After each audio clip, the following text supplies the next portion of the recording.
شروع کرتی ہوں اللہ کے پاک نام سے جو بڑا مہربان نہایت رحم کرنے والا ہے۔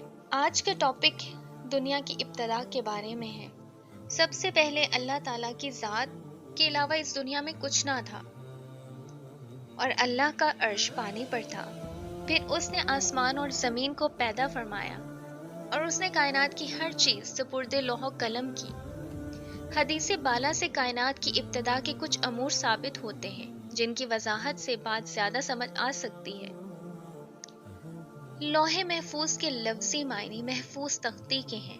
قرآن مجید میں اس کو الکتاب، ام الکتاب، کتاب حفیظ اور کتاب وغیرہ کے ناموں سے یاد کیا گیا ہے۔ قرآن پاک سورہ یونس آیت نمبر 61 میں ہے، ہر چھوٹی بڑی چیز ایک واضح کتاب میں موجود ہے۔ عرش و کرسی کے بعد سب سے مقدس کرہ زمین ہے۔ زمین کو عربک زبان میں ارض کہتے ہیں۔ قرآن پاک میں آتا ہے، کیا کافروں نے نہیں دیکھا کہ آسمان اور زمین پہلے ملے جلے تھے، پھر ہم نے ان کو الگ الگ کیا۔ رسول اللہ صلی اللہ علیہ وآلہ وسلم کا ارشاد ہے، تینوں آسمان کی پیدائش کے وقت سب سے پہلے پانی پر ایک سفید جھاگ نمودار ہوئی، پھر اس پر زمین بچھتی چلی گئی۔ قرآن پاک سورہ حامیم السجدہ آیت نمبر 10 میں ہے، اور اسی اللہ نے زمین میں اس کے اوپر پہاڑ بنائے اور اسی نے اس میں فائدے کی چیزیں رکھ دی اور اسی نے اس میں سب سامان معیشت مقرر کیا، صرف 4 دن میں۔ اس سے معلوم ہوا کہ پہلے 2 دن میں زمین کی پیدائش، پھر 2 دن میں پہاڑ گرائے۔ زمین پہ پہاڑ کیوں بنائے گئے؟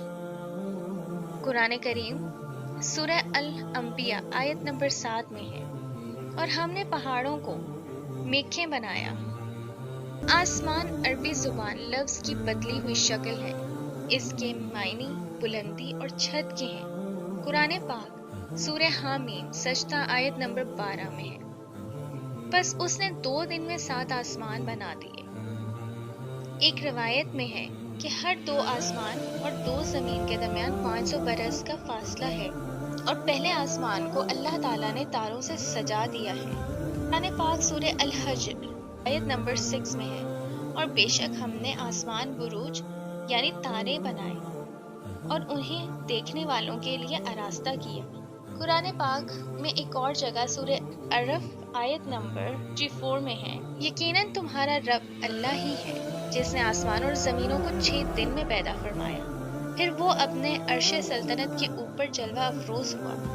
مگر یہاں 6 دن سے مراد وہ 6 دن نہیں جن کا تعلق موجودہ سورج کے طلوع و غروب سے ہے، بلکہ یہاں 6 زمانے مراد ہو سکتے ہیں، اور ممکن ہے ایک زمانہ 1000 سال پر مشتمل ہو، جیسا کہ قرآن پاک سورہ الحج آیت نمبر 47 میں آیا ہے، بے شک ہمارا ایک دن تمہارے رب کے ہاں 1000 سال برابر ہوتا ہے۔ ایک اہم بات پر توجہ کیجیے، زمین و آسمان کو 6 دن میں بنانے کی ایک خاص حکمت ہے کہ اللہ تعالیٰ ہر کام میں اطمینان اور سکون کو پسند فرماتا ہے اور اسی بات کو حکم دیتا ہے۔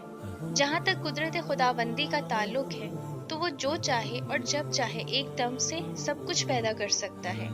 قرآن پاک سورہ یاسین آیت نمبر 82 میں آیا ہے، جب وہ کسی کام کا ارادہ فرماتا ہے تو بس اس کے لیے یہ کہہ دینا کافی ہے، کن یعنی ہو جا، تو وہ ہو جاتی ہے۔